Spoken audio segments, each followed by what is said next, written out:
nous attendent, notamment la fin du système de choses actuel.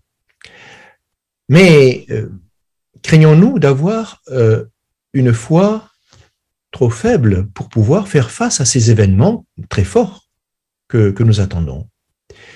Bien, l'article d'aujourd'hui va nous permettre de comprendre de quelle manière on peut fortifier sa foi, et notamment en considérant l'exemple de chrétiens qui, à notre époque, ont pu comprendre de quelle manière se reposer sur Jéhovah et avoir confiance en lui, en traversant des événements difficiles. Nous verrons 4 sortes d'événements que ces compagnons ont traversés et voir les leçons que nous pouvons tirer de leur exemple.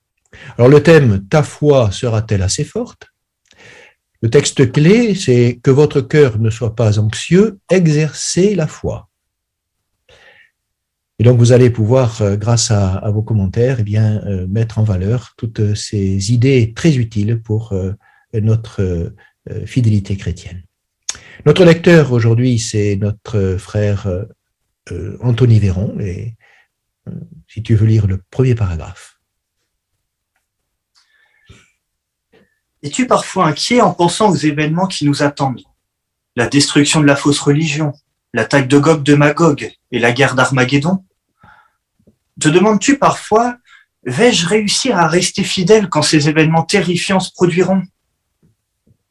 Si une telle question t'a déjà traversé l'esprit, l'examen des paroles de Jésus qui constitue notre verset thème te sera très utile. Jésus a dit à ses disciples que votre cœur ne soit pas anxieux, exercez la foi. En effet, une foi forte te permettra d'envisager l'avenir avec courage. Merci. Alors, que pourrions-nous parfois nous demander? Frère Giraud Noël. Que la Bible nous donne l'avantage de savoir ce qui va se passer dans l'avenir. Nous savons donc que la fausse religion va être détruite. Il va y avoir aussi l'attaque de Gog de Magog. Il y a aussi la grande tribulation. Et le Collège central nous a avertis. Nous savons très bien que ce sera aussi des périodes difficiles pour les chrétiens.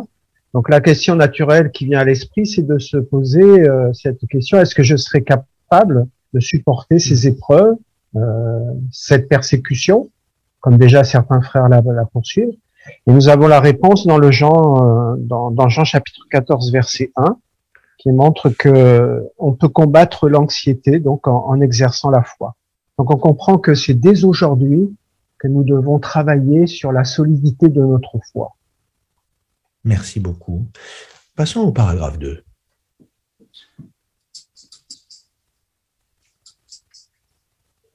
Comment pouvons-nous renforcer notre foi? En analysant la façon dont nous réagissons aux épreuves que nous rencontrons aujourd'hui. Nous verrons alors si notre foi a des failles et dans quel domaine nous devons la renforcer. À chaque fois que nous surmontons une épreuve, notre foi devient plus forte et nous sommes mieux préparés à faire face aux épreuves qui nous attendent encore. Dans cet article, nous examinerons 4 situations auxquelles les disciples de Jésus ont été confrontés et qui ont révélé qu'ils avaient besoin de plus de foi. Nous verrons également comment des situations semblables peuvent nous préparer à ce qui nous attend.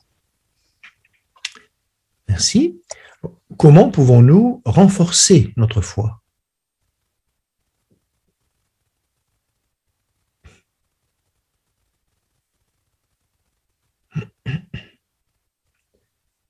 Frère Christophe Charlot.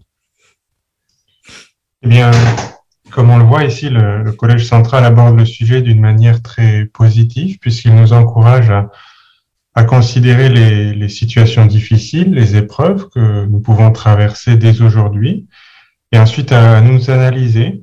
Et si nous constatons des domaines, des failles, eh bien, nous pouvons d'ores et déjà, en nous appuyant sur l'aide que Jéhovah nous apporte, y travailler pour renforcer notre foi. Bien.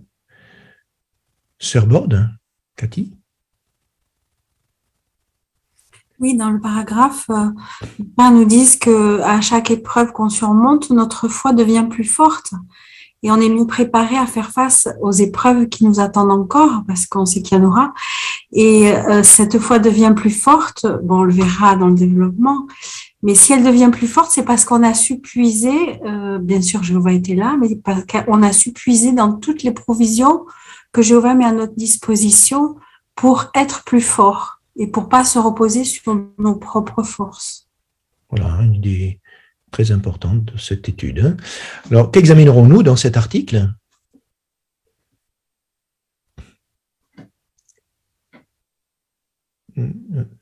Madame Eulalie Badessi? Dans cet article, nous examinerons 4 situations auxquelles les disciples de Jésus ont été confrontés et qui ont révélé qu'ils avaient besoin de plus de foi. Nous verrons également comment les situations semblables peuvent nous préparer à ce qui nous attend. Voilà, très bien. Alors, on va aborder la première situation, quand tu as des problèmes financiers, en lisant le paragraphe 3. Il est normal pour un chef de famille de vouloir fournir de quoi manger, de quoi s'habiller et un logement à sa femme et à ses enfants. Mais ce n'est pas si facile en ces derniers jours. Certains chrétiens ont perdu leur emploi et malgré tous leurs efforts, ils n'arrivent pas à en trouver un autre. D'autres ont dû refuser un emploi qui est contraire aux principes bibliques. Dans ce genre de situation, il nous faut être convaincus que Jéhovah veillera à ce que notre famille ait ce dont elle a besoin. C'est ce que Jésus a clairement expliqué à ses disciples dans son sermon sur la montagne. Si nous sommes absolument sûrs que Jéhovah ne nous abandonnera pas, nous pourrons accorder la priorité au royaume, comme nous sommes censés le faire. Et quand nous verrons que Jéhovah nous soutient sur le plan matériel, nous nous sentirons plus proches de lui et notre foi sera fortifiée. Matthieu chapitre 6, le verset 30 dit « Si Dieu habille ainsi la végétation des champs, qui est là aujourd'hui, mais qui sera jeté au feu demain? Ne vous habillera-t-il pas à plus forte raison, gens de peu de foi ?» Verset 33 « Donc, continuez à chercher d'abord le royaume et la justice de Dieu, et toutes ces autres choses vous seront ajoutées. » Merci. Selon Matthieu chapitre 6, versets 30 et 33, qu'a clairement expliqué Jésus? Sœur Dominique Javouret? Oui, en Matthieu 6, 33, Jésus dit de continuer d'abord à chercher le royaume, mais il ne dit pas de chercher uniquement le royaume. Il savait que multiples choses réclameraient toute notre attention, comme par exemple le toit, la nourriture, le vêtement, le travail. Mais une seule chose viendrait en premier, les intérêts du royaume, et Jéhovah nous promet qu'il ne nous abandonnera jamais. Très bien. Frère Serre? Le verbe chercher implique de la détermination, de la persévérance pour obtenir quelque chose qu'on n'a pas. Mais curieusement, en effet, ce n'est pas les choses matérielles auxquelles on pense tout de suite, vers lesquelles il nous pousse à agir. On fait notre part de ce côté-là, mais c'est la perspective de plaire à Dieu, de soutenir tout ce qui va édifier la foi, notre foi, celle de notre famille, qui doit être la préoccupation du vrai chrétien, parce que Jéhovah est un bon Père, il pourvoira à nos besoins. Bien. Frère Rodriguez, José. Ce qui est vraiment encourageant, c'est que Jéhovah nous demande de fixer notre esprit sur notre spiritualité, notre relation avec lui, et pour ce qui est du reste, il connaît nos besoins. Et il s'engage personnellement à nous apporter ce dont on a besoin. Très bien. Justement, dans le verset 30, là, qu'est-ce qui est vraiment pour Jésus évident? Frère Ali, Fabien? Oui, dans ce verset, Jésus attire notre bon sens en quelque sorte, puisqu'il dit « Regardez la végétation des champs, Jéhovah l'habille ». Alors évidemment que si on met ses intérêts et les intérêts du royaume à la première place, Jéhovah prendra soin de nous, tout comme il prend soin de choses plus insignifiantes. Oui, voilà. Exactement. Sœur Jourando?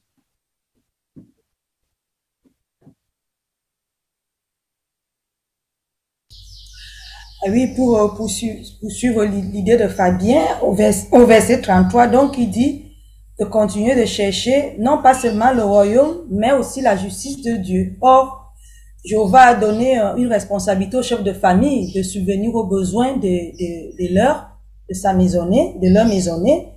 Mais le chef de famille, en appliquant la justice de Dieu, ne va pas accepter n'importe quel travail. Il ne va pas accepter un travail qui est au contraire au principe biblique, ni un travail qui lui prend tout le temps au point où, quand il arrive à la maison, il est impossible qu'il assiste aux réunions ou prépare son étude avec sa famille. Donc, en faisant confiance à Jéhovah, en mettant la foi qu'il va nous donner tout ce dont nous avons besoin, nous allons d'abord mettre le royaume à la première place. Très bien. Sœur Richardson. Oui, mais pour pouvoir le faire, c'est facile de dire je mets le royaume dans la première place de ma vie, mais pour pouvoir le faire dans des situations comme Sœur Joando avait indiqué, il faut être absolument convaincu que Jéhovah va tenir cette promesse et prendre soin de nous. Et c'est là l'importance de cette étude. Bien. Alors là, on a vu la théorie. Maintenant, on va s'intéresser à la réalité, la pratique, avec les paragraphes 4 et 5. Prenons comme exemple la famille Castro, une famille du Venezuela, et voyons comment Jéhovah l'aide depuis qu'elle s'est retrouvée dans une situation matérielle très précaire. Cette famille possédait une petite ferme qui lui permettait de gagner modestement sa vie. Mais un jour, un gang armé les a forcés à abandonner leurs terres et les a chassés de chez eux. Le père Miguel raconte « Aujourd'hui, quelqu'un nous prête un tout petit morceau de terrain et nous vivons de ce qu'il produit. Chaque matin, je demande à Jéhovah de nous procurer de quoi manger pour la journée. » La vie est difficile pour les Castro, mais ils sont persuadés que notre Père Céleste est capable de subvenir à leurs besoins. Ils continuent donc d'assister aux réunions et de prêcher régulièrement. Ils accordent la priorité au royaume et Jéhovah comble leurs besoins. Dans l'épreuve, Miguel et sa femme Yuraï ont toujours fixé leur esprit sur la façon dont Jéhovah prenait soin d'eux. Certaines fois, Jéhovah a incité des frères et sœurs à leur procurer une petite aide matérielle ou à aider Miguel à trouver un travail. D'autres fois, il leur a fourni de quoi survivre par le moyen d'opérations de secours organisées par le Bethel. Jéhovah ne les a jamais abandonnés. Aujourd'hui, la foi des Castro est encore plus forte qu'avant. Après avoir mentionné une situation en particulier dans laquelle Jéhovah est venu à leur secours, Yosline, la fille aînée, a fait ce commentaire. « Ça nous a touché de voir la main de Jéhovah de façon aussi évidente. Depuis, je le considère comme un ami de qui je dépends pour vivre. » Elle a ajouté « Ces épreuves que notre famille a traversées ensemble nous ont préparés aux épreuves encore plus difficiles qui nous attendent. » Merci. Comment Jéhovah aide-t-il une famille depuis qu'elle s'est retrouvée dans une situation matérielle très précaire?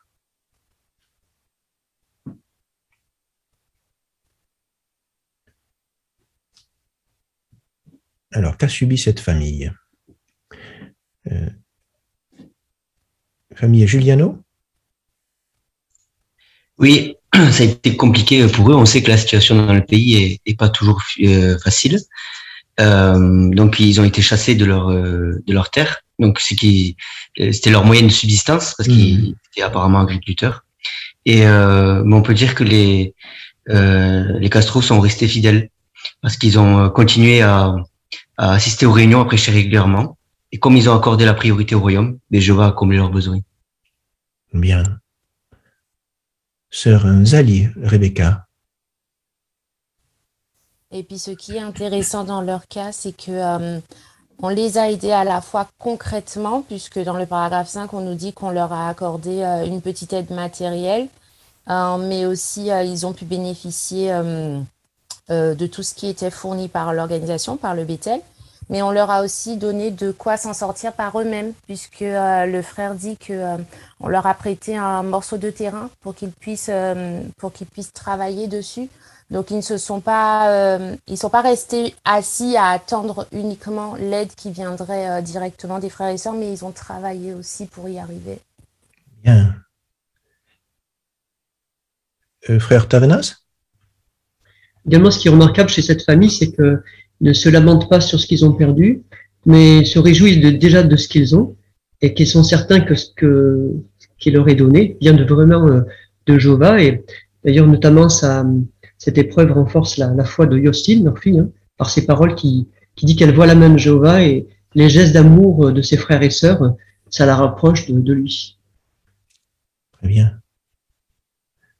Sœur Talzac? Oui, c'est d'ailleurs fort ce qu'elle dit. Elle dit qu'elle le considère comme un ami de qui je dépends pour vivre.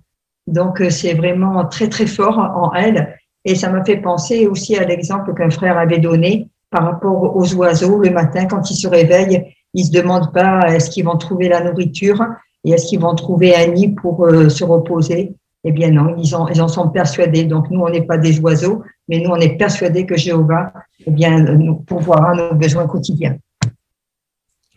Excellent. Famille Giuliano?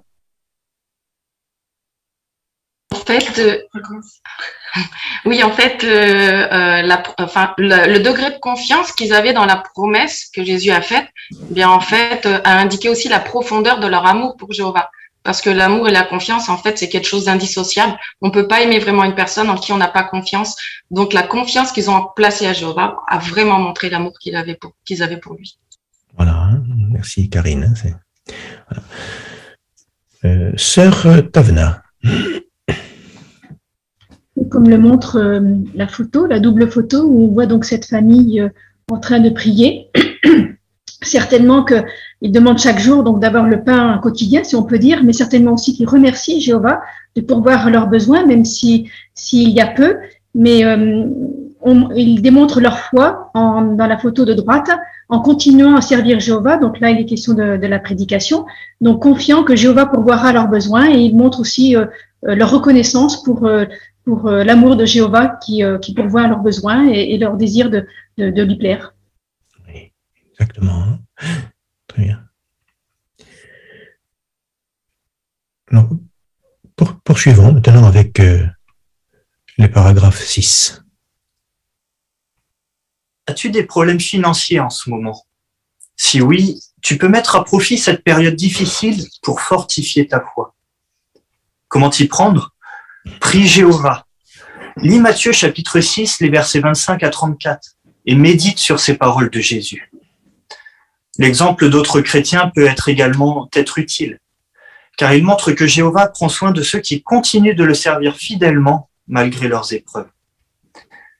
Réfléchir à leur exemple renforcera ta conviction que, tout comme ton Père céleste les a soutenus, il te soutiendra toi aussi. Il sait ce qu'il te faut et il sait comment te le procurer. À chaque fois que tu verras Jéhovah agir dans ta vie, ta foi se fortifiera et tu seras alors en mesure d'endurer des épreuves plus grandes dans l'avenir. Merci. Comment pouvons-nous renforcer notre foi quand nous avons des problèmes financiers? Famille dédiée? Oui, ici, une tour de garde nous faisait réfléchir sur le fait qu'il est naturel, en fait, de s'inquiéter sur ses besoins fondamentaux.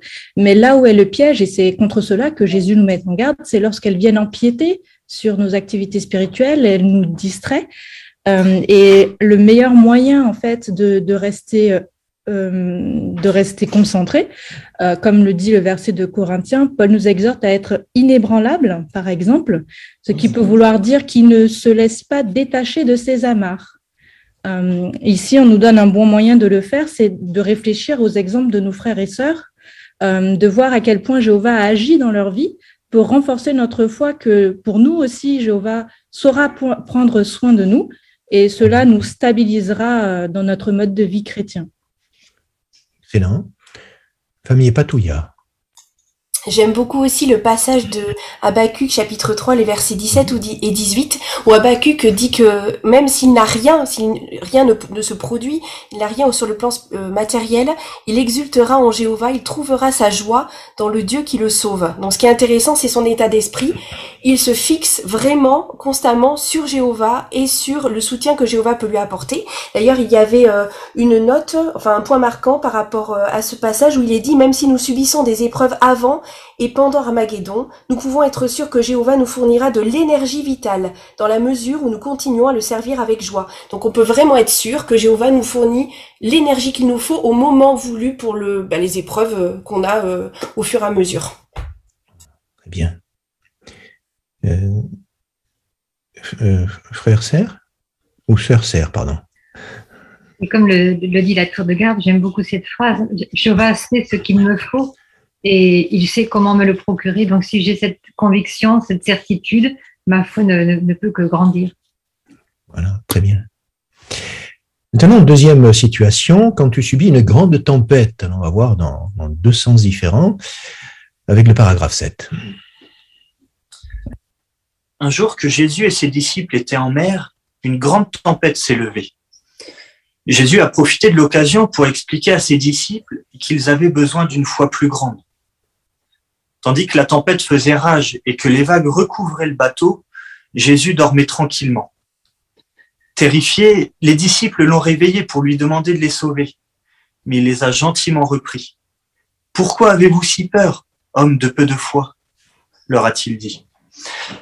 Les disciples auraient dû comprendre que Jéhovah était parfaitement capable de protéger Jésus et ses amis. Quelle leçon se dégage de ce récit?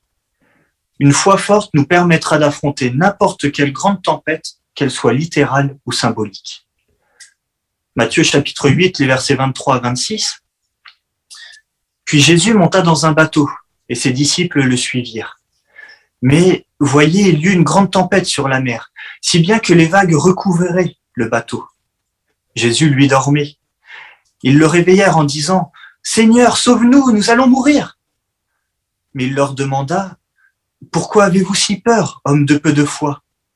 Puis il se leva et parla sévèrement au vent et à la mer. Et il y eut un grand calme. Merci.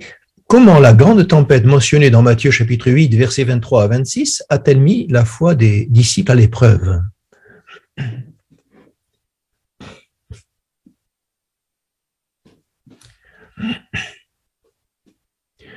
Sœur Vincent, Nicole?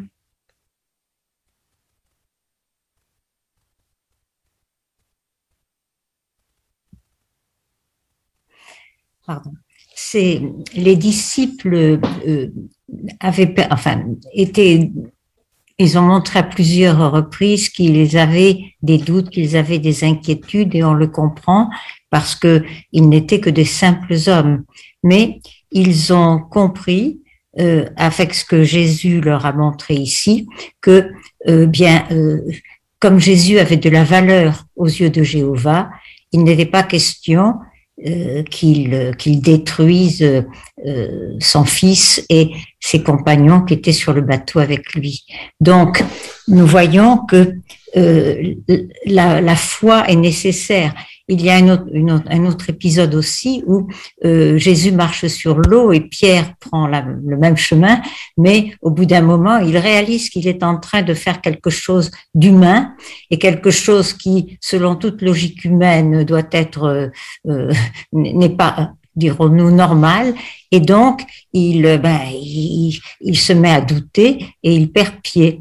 Et nous voyons donc ainsi par ces exemples que la foi, permet de faire face à des choses qui nous paraissent quelquefois insurmontables. Voilà, très bien.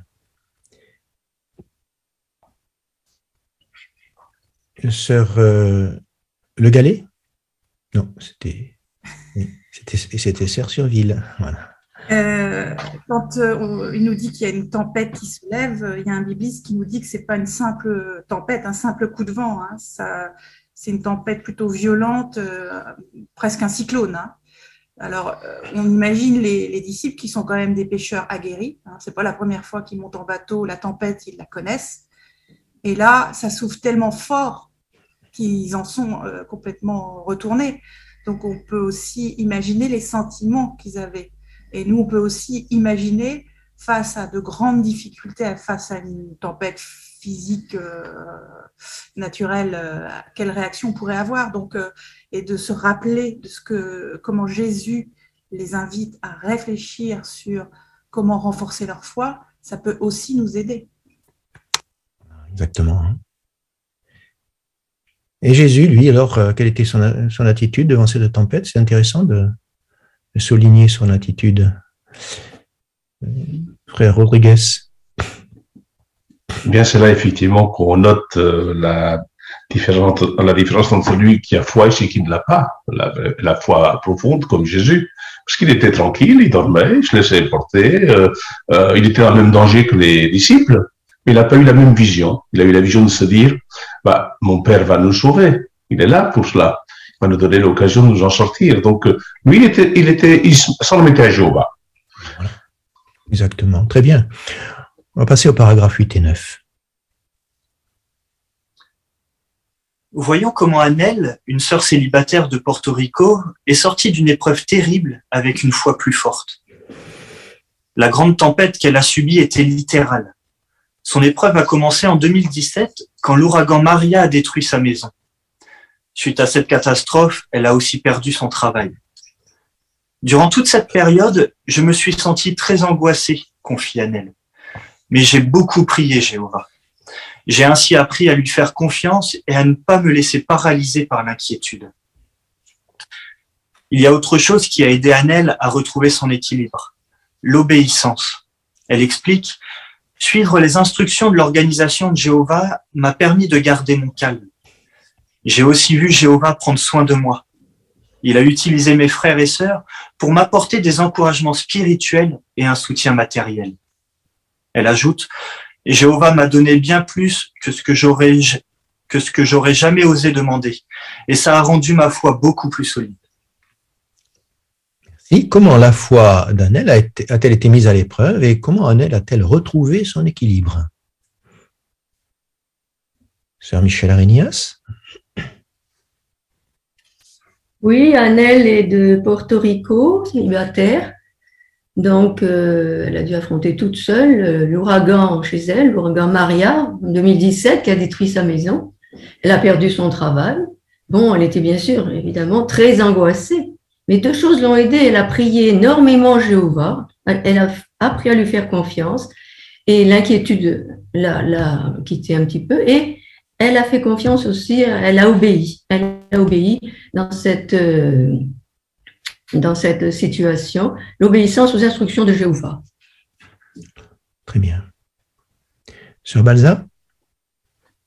Et elle a vu à quel point Jéhovah a pris soin d'elle, puisqu'elle déclare que Jéhovah lui a donné bien au-delà de ce qu'elle aurait osé demander. Très bien. On peut s'inspirer de l'image. Alors, que voyons-nous dans cette illustration?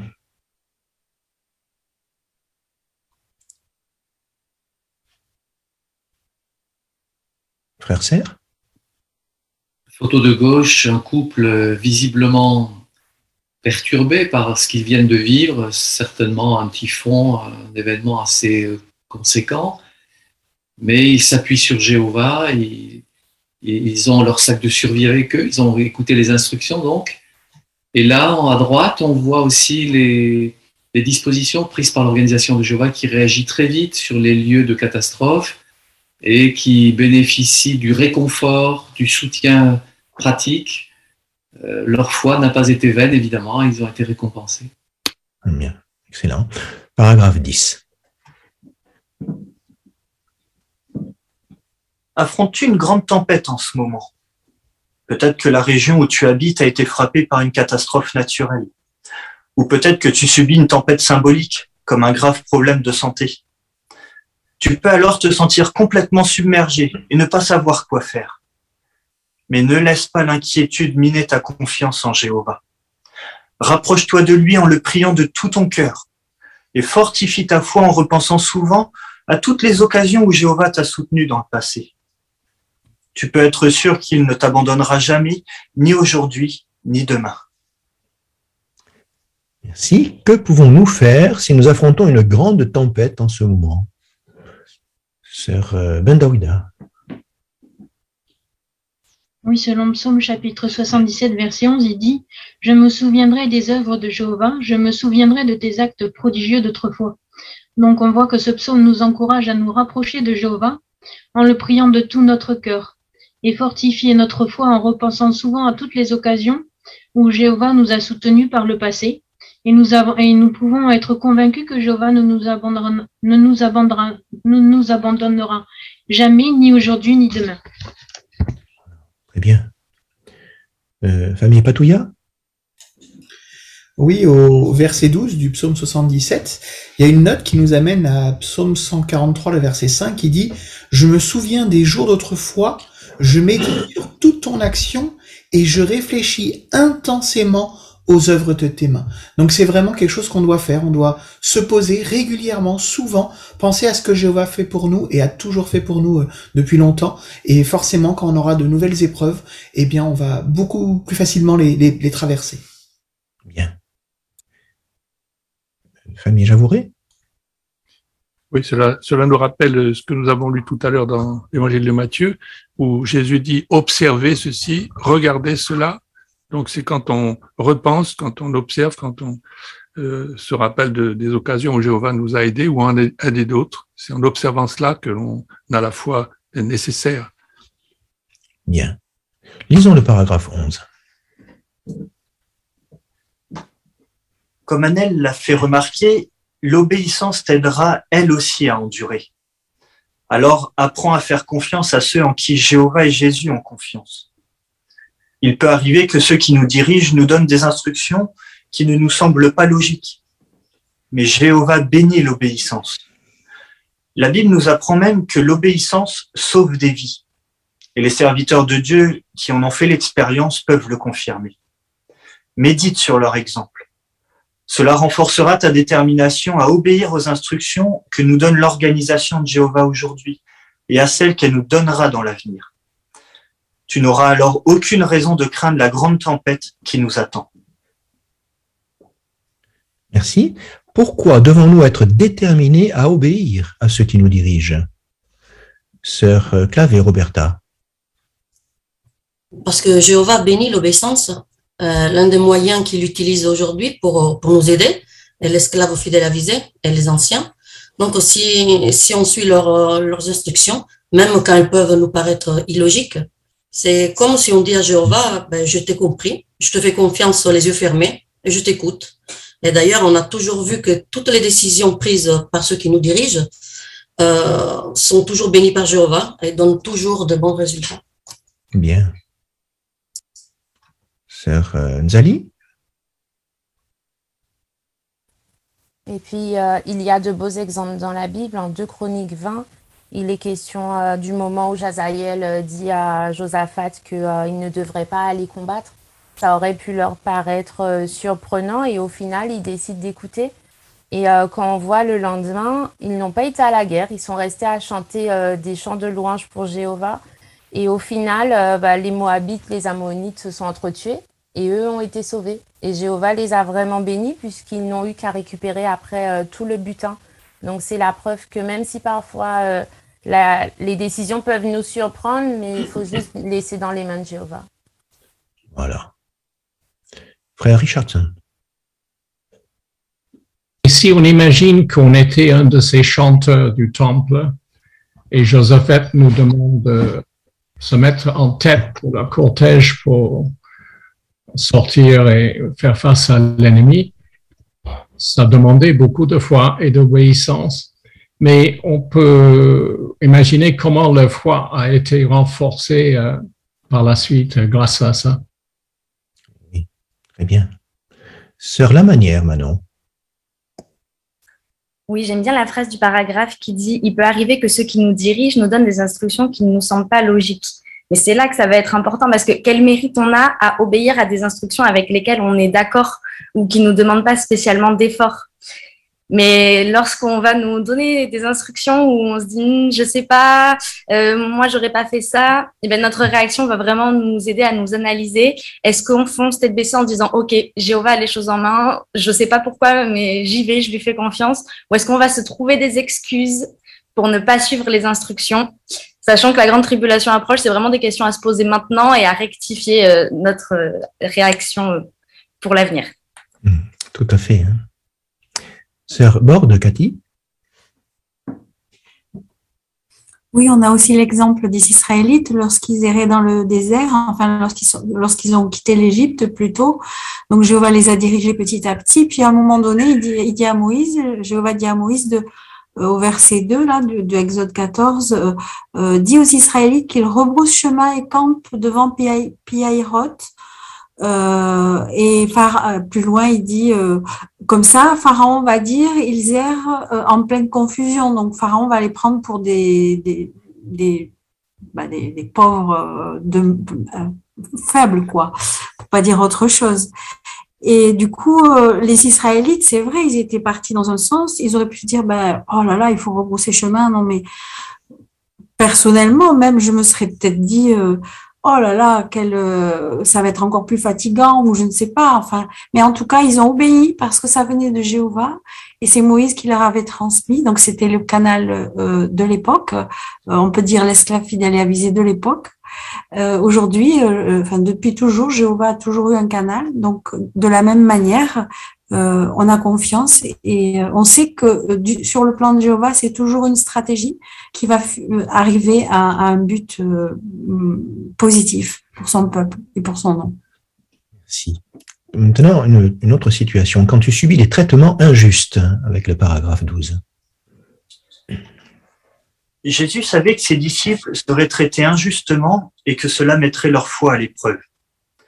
Pour les y préparer, il leur a raconté une histoire qui est rapportée dans l'évangile de Luc. Une veuve allait constamment voir un juge méchant pour obtenir justice. Elle était convaincue que sa persévérance serait récompensée. Finalement, le juge a accédé à ses demandes répétées. La leçon, Jésus a dit, « Et Dieu, lui qui est juste, ne fera-t-il pas en sorte que justice soit rendue à ceux qu'il a choisis et qui crient vers lui jour et nuit ?» Puis il a ajouté, « Quand le Fils de l'homme arrivera, trouvera-t-il vraiment ce genre de foi sur la terre ?» Lorsque nous subissons des traitements injustes, ayons une foi aussi forte que celle de cette veuve. Montrons-nous patients et persévérants, et soyons convaincus que, tôt ou tard, Jéhovah agira en notre faveur. Nous devons également avoir foi dans le pouvoir de la prière. En effet, Jéhovah peut parfois répondre à nos prières de façon surprenante.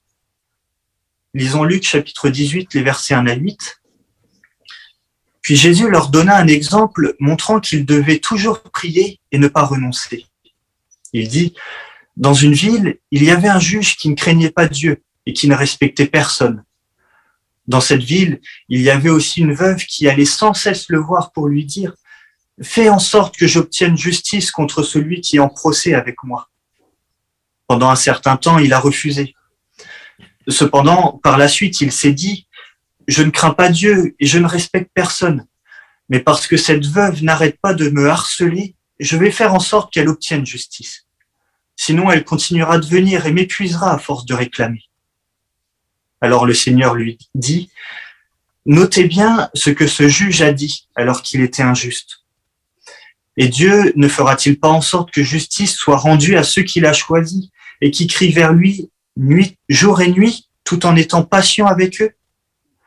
Je vous le dis, il fera en sorte que justice leur soit rendue rapidement. Toutefois, quand le Fils de l'homme arrivera, trouvera-t-il vraiment ce genre de foi sur la terre ?» Si, alors comme on indique ce passage de Luc chapitre 18, comment la foi peut-elle nous aider à endurer les injustices?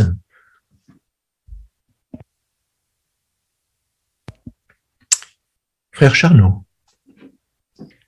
Bien, effectivement, lorsqu'on rencontre une injustice, cela peut menacer notre équilibre spirituel, mais comme le montrent ces versets que nous avons lus, eh bien, en imitant cette veuve et en faisant preuve de patience et de persévérance, on peut être sûr qu'on va voir la main de Jéhovah dans notre vie, parce qu'en fait, Jéhovah, de toute façon, n'est pas comme ce juge injuste. C'est sûr qu'à un moment, il va redresser les choses et faire que la justice soit rétablie.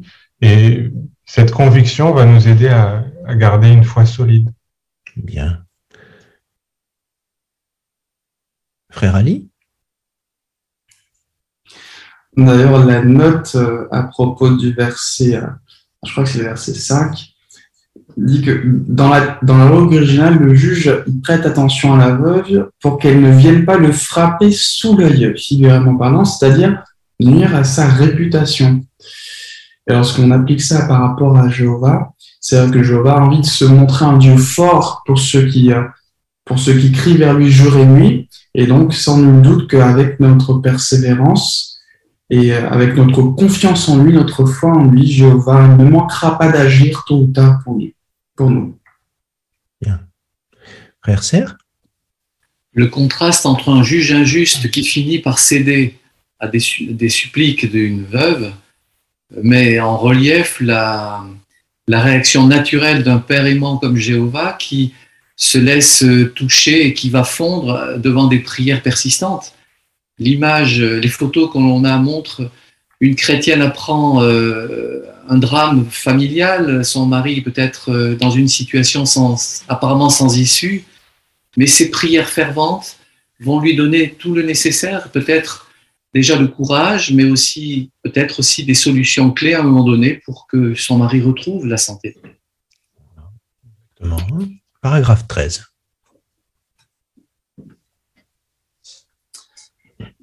Parlons de ce qui est arrivé à Véro, une sœur du Congo-Kinshasa. Le village dans lequel elle vivait avec son mari, qui n'est pas témoin, et leur jeune fille de 15 ans, a été attaquée par un groupe armé. La petite famille a dû donc s'enfuir. En route, ils sont tombés sur un barrage. Là, des hommes armés les ont arrêtés et ont menacé de les tuer. Quand Véro s'est mis à pleurer, sa fille a essayé de la calmer en priant tout haut et en utilisant plusieurs fois le nom Jéhovah. Quand elle a eu fini de prier, le commandant lui a demandé « Jeune fille, qui t'a appris à prier ?» Elle lui a répondu « C'est ma mère.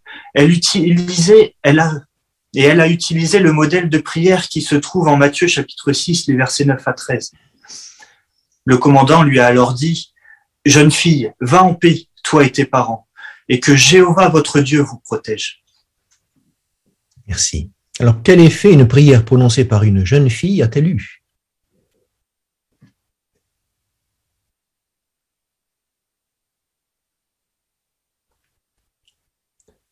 Sœur Arinias? Eh bien, Jéhovah a réagi d'une manière extraordinaire. Hein. C'était au Congo-Kinshasa où il y a pas mal de choses qui se passent. Donc, cette famille a été obligée de fuir avec leur fille de 15 ans et ils ont été attaqués par un groupe armé et ils voulaient les tuer. Et la petite s'est mise à prier. Elle a utilisé Matthieu 6, 9 à 13 où elle utilisait le nom de Jéhovah. Et le commandant a été surpris. Il dit, mais qui t'a appris à prier? Parce qu'elle devait être priée d'une manière intense et agréable. Mais elle dit, c'est ma mère, hein, parce qu'elle se base sur Matthieu 6. Et là, le commandant lui a dit, ben, va en paix. Mais qui a fait que ça se passe comme ça? Mais c'est Jéhovah qui a été sensible à ce que cette jeune fille prie à haute voix dans des conditions difficiles pour elle. Donc, il a répondu à sa prière. Bien, excellent. Sœur Ngomé. Oui, pour poursuivre l'idée de Michel, en fait, l'exemple de cette jeune sœur nous montre combien de fois la prière peut être puissante. Donc, elle nous montre aussi que Jéhovah nous répond de plusieurs façons. Donc, il peut nous dire, je te donne à l'instant, ou attends encore, ce n'est pas le moment, ou bien je ne te donne pas. Mais qu'est-ce que nous allons faire? Nous n'allons pas nous n'allons pas tirer une conclusion. Nous allons continuer à lui prier pour rester attentifs et surtout qu'il nous donne de l'endurance, de la patience et de la perspicacité face à toutes ces différentes tempêtes. Bien. Paragraphe 14. Ce qui est arrivé à cette famille nous montre encore une fois qu'il ne faut pas sous-estimer le pouvoir de la prière. Mais quand Jéhovah ne répond pas immédiatement ou de façon impressionnante à nos prières, cela peut mettre notre foi à l'épreuve. Que faire alors? Comme la veuve de l'histoire de Jésus, continuons de prier, confiant que notre Dieu ne nous abandonnera pas et qu'il finira par répondre à nos prières d'une façon ou d'une autre. Continuons également de le supplier de nous donner son Esprit Saint. Rappelons-nous que bientôt, il nous bénira à tel point que nous en oublierons toutes nos souffrances. Si nous endurons fidèlement les épreuves que nous rencontrons aujourd'hui en comptant sur le soutien de Jéhovah, nous serons assez forts pour surmonter les épreuves à venir. Merci. Qu'est-ce qui peut mettre notre foi à l'épreuve et qu'est-ce qui nous aidera à endurer? Sœur Élisabeth Le Gallais? Notre foi peut être mise à l'épreuve si on a l'impression que Jéhovah ne répond pas immédiatement à nos prières ou ne répond pas de façon impressionnante à nos prières. Mais là, Jéhovah aussi, dans ces cas-là, est là pour nous aider. On est encouragé à continuer à le prier, à lui demander, selon Éphésiens 4:13, la force d'endurer ces épreuves. Et là, Jéhovah nous donnera cette force et ça renforcera notre foi en Jéhovah de nous aider dans les moments difficiles. Très bien. Frère Pruvot, Axel. Oui, on nous encourage vraiment à continuer à prier, à continuer de croire que Jéhovah va répondre à nos prières profondément dans notre cœur, de le supplier. Et ça m'a fait penser au verset de Matthieu 7, verset 7, qui dit « Continuez à demander, on vous donnera, continuez à chercher et vous trouverez, continuez à frapper et on vous ouvrira. » Il ne faut pas abandonner, on sait que Jéhovah est avec nous et que c'est peut-être qu'on n'a pas encore vu, mais il nous aide déjà aujourd'hui. Bien. On va poursuivre avec la dernière situation, quand tu vis une tragédie, paragraphe 15. Jésus a enseigné à ses disciples que leur foi leur permettrait de surmonter leurs épreuves. Un jour, ils n'ont pas réussi à expulser un démon, alors que des autres fois, ils y étaient parvenus. Pourquoi?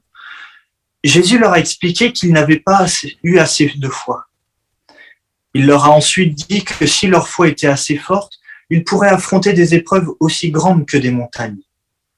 Devons-nous faire face aujourd'hui à des difficultés qui nous semblent insurmontables? Matthieu chapitre 17, les versets 19 et 20. Ensuite, les disciples demandèrent à Jésus en privé, « Pourquoi n'avons-nous pas réussi à l'expulser ?» Il leur répondit, « Parce que vous avez peu de foi. Vraiment, je vous le dis, si vous avez de la foi gros comme une graine de moutarde, vous direz à cette montagne, déplace-toi d'ici à là-bas, et elle le fera. Et rien ne vous sera impossible. » Merci. D'après donc Matthieu 17, 19 et 20, qu'est-il arrivé aux disciples de Jésus? Ami Rocheteau? Eh bien, par manque de foi, en fait, les disciples n'ont pas réussi à expulser un démon, alors que jusqu'à présent, ça n'avait pas été le cas. Ils avaient toujours réussi à expulser, mais là, ils n'ont pas réussi. Ils n'ont pas compris pourquoi cette situation, et donc ils ont interrogé Jésus. Et c'est là où il leur a dit, c'est à cause de votre foi, votre manque de foi. Exact.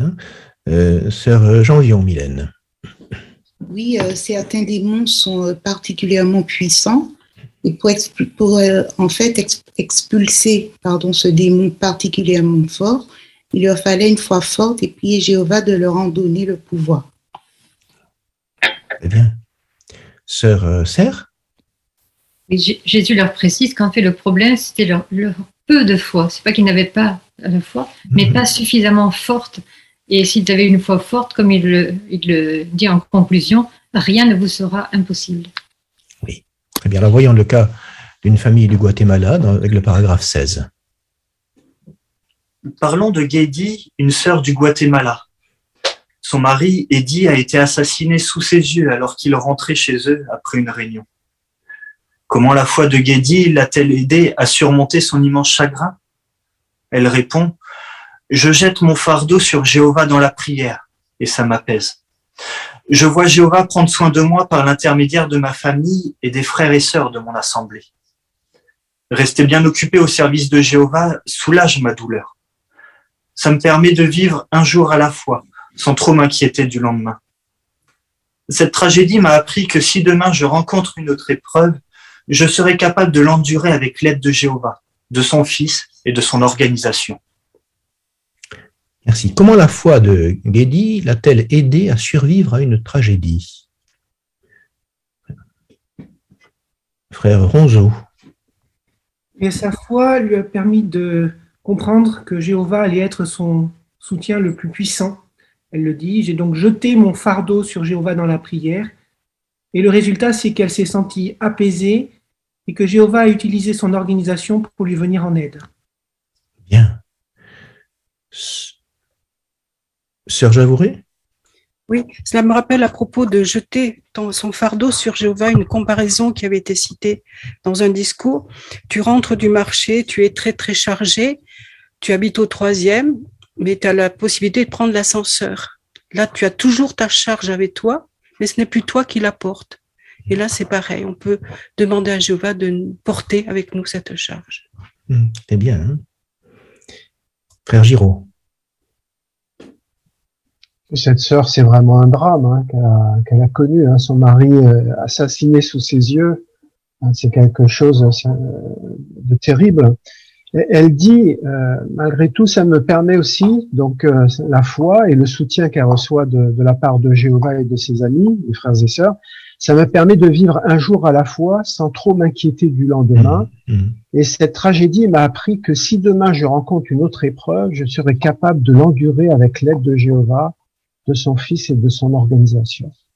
Donc en fait, vraiment, cette sœur est un exemple remarquable de foi. Ça montre que on peut être capable de survivre à un drame terrible si on fait ce qu'il faut et si vraiment on se remet entièrement entre les mains de Jéhovah. Bien. Paragraphe 17. As-tu perdu un parent ou un ami? Alors prends le temps de renforcer ta conviction que Jéhovah va ramener les morts à la vie en relisant des récits bibliques de résurrection. Es-tu terriblement triste parce qu'un membre de ta famille a été excommunié? Dans ce cas, étudie la Bible pour renforcer ta conviction que Jéhovah corrige toujours avec justice. Profite de chaque difficulté pour fortifier ta foi. Dis à Jéhovah tout ce que tu ressens. Ne t'isole pas. Reste proche de tes frères et sœurs. Participe à des activités qui t'aideront à endurer, même si c'est dans les larmes. Garde tes bonnes habitudes. Continue d'assister aux réunions, de prêcher et de lire la Bible. Et pense constamment aux magnifiques bénédictions que Jéhovah te réserve. Quand tu constateras qu'il est toujours là pour toi, ta foi en lui grandira. Merci. Que devons-nous faire face à une épreuve comparable à une montagne? Alors, sœur Anaïs Juliano? Oui, on dit dans un tout premier temps, c'est de garder nos bonnes habitudes. Donc, en fait, de continuer à faire comme on faisait avant le drame, participer aux activités chrétiennes. Et là, aussi peut-être d'adapter en fonction de notre situation des petites choses. Là, en l'occurrence, on parle de est-ce que tu as perdu un parent ou un ami? Et le paragraphe encourage à ramener à la vie certains récits bibliques de résurrection. Donc, ramener à la vie, c'est de rendre vivants ces personnages. Donc, c'est pas juste une lecture passive du récit, mais c'est de vraiment peut-être s'imaginer les personnages, tout le contexte. Jairus, il devait être très triste d'avoir perdu sa fille. C'est la pire chose qui puisse arriver à un parent. Marthe et Marie, imaginez leur joie quand elles ont vu Lazare ressusciter et de pouvoir ressentir les sentiments qu'ils ont pu éprouver, de les imaginer très fort, ça peut aider et encourager pour la suite des événements pour nous. Très bien. Alors, qu'est-ce qu'il ne faut pas faire? Sœur Guérin.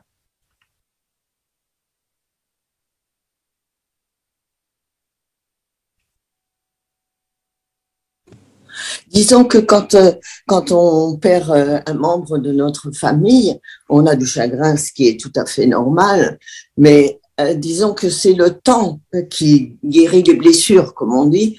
Et ce qu'il faut, c'est ne pas penser à la mort, mais penser à la joie de la résurrection, à la joie qu'on aura de retrouver ces personnes disparues. Parce que si on reste toujours sur la mort, on s'en sort pas. Ce qu'il faut, c'est penser à la résurrection. Et alors là, c'est quand même un baume qui permet d'améliorer avec le temps. Bien. Frère Véron, ou famille Véron. Oui, on peut aussi tirer profit de ce que nous dit Proverbe 18.1, de ne pas chercher à s'isoler. Dans ces moments-là, on a peut-être tendance justement à vouloir être seul.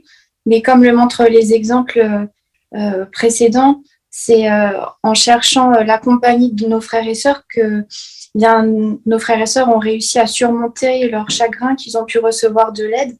Donc, ne restons pas seuls, mais au contraire, cherchons vraiment la compagnie de nos amis. Bien, merci. Alors, donne-nous plus de foi, le dernier sous-titre. Passons au paragraphe 18. Si tes épreuves passées ou présentes ont révélé que ta foi avait une faille, ne te décourage pas. C'est le moment pour toi de la fortifier. Imite les apôtres qui ont demandé « Donne-nous plus de foi ». Réfléchis également à l'exemple des frères et sœurs dont nous avons parlé dans cet article, comme Miguel et Yuraï. Rappelle-toi aussi les fois où Jéhovah t'a soutenu. Comme la fille de Véro et comme Annelle, prie Jéhovah avec ferveur, surtout en situation de détresse. Et comme Gaïdi, souviens-toi que Jéhovah peut utiliser ta famille ou les membres de l'assemblée pour venir à ton secours. Si tu laisses Jéhovah t'aider aujourd'hui, tu le verras agir en ta faveur et tu seras d'autant plus convaincu qu'il t'aidera dans l'avenir. Merci. Si nous découvrons que notre foi a une faille, que pouvons-nous faire? On revoit un petit peu les différents exemples. Frère Véron? Comme on l'a vu tout au long de l'étude, c'est de pouvoir profiter de ce moment justement où on prend conscience qu'on peut avoir des failles dans notre foi pour la renforcer. On voit l'exemple des apôtres, ils ne sont pas dit bon c'est perdu, Jésus nous dit que j'ai pas assez de foi donc on laisse tomber. Non, c'est donne-nous plus de foi. Donc profitez de ces moments pour la renforcer en méditant sur les exemples qui nous sont donnés dans cette étude. Et peut-être que dans notre assemblée aussi, on a des compagnons qui ont surmonté des épreuves et de pouvoir discuter avec eux, ça nous aidera à renforcer notre foi aussi. Bien. Tu peux nous lire le paragraphe 19. Jésus n'a pas hésité à faire remarquer à ses disciples qu'il manquait de foi dans certains domaines. Mais il n'a jamais douté qu'avec le soutien de Jéhovah, il parviendrait à surmonter les épreuves qui les attendaient. Il savait que grâce à une foi forte, une grande foule survivrait à la grande tribulation. En feras-tu partie? Avec l'aide de Jéhovah, tu le pourras, si tu saisis dès maintenant toutes les occasions de fortifier ta foi. Merci beaucoup, Anthony, pour ta bonne préparation. Alors, de quoi Jésus n'a-t-il jamais douté?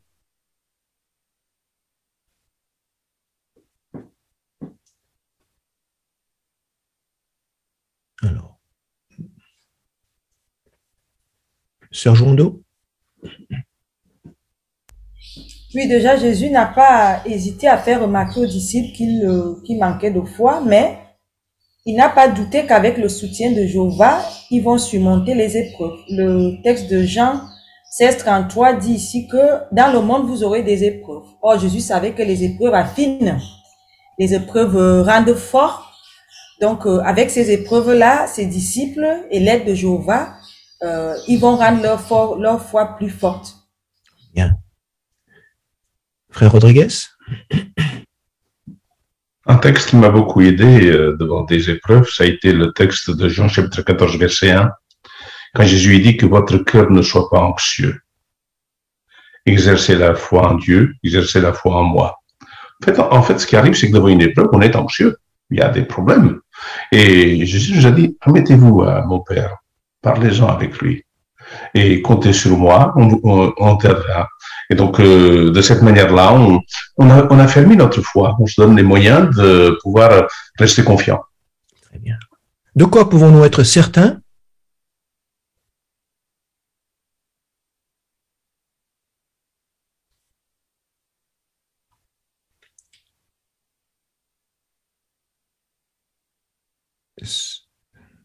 Famille Vanderbord. Jésus, en Révélation 7, verset 9, ça dit qu'une grande foule viendrait justement de cette grande tribulation qui arrive et qui peut nous faire peur. Donc, soyons certains que, avec l'aide de Jéhovah, on pourra faire partie de cette grande foule en continuant de fortifier notre foi.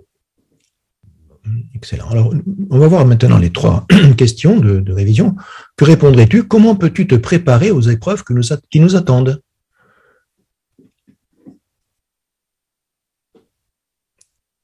Sœur Serre? Bien, en analysant aujourd'hui la façon dont on réagit aux épreuves aujourd'hui, ça va nous permettre de voir s'il y a des failles, s'il y a des endroits où on peut améliorer et agir en conséquence. Bien. Cite 4 difficultés auxquelles nous pouvons être confrontés et explique comment nous pouvons les mettre à profit.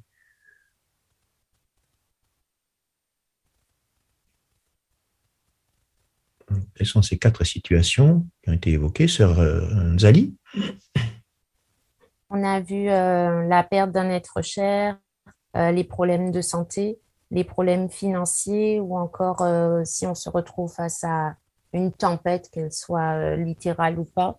Et ce sont des moments où il faut se demander est-ce qu'on a suffisamment confiance en Jéhovah pour s'appuyer sur lui et le prier pour que lui nous donne la force nécessaire pour tenir bon. Bien.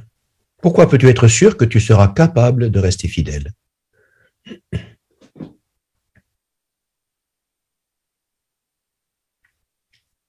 Voilà. Sœur Renaud.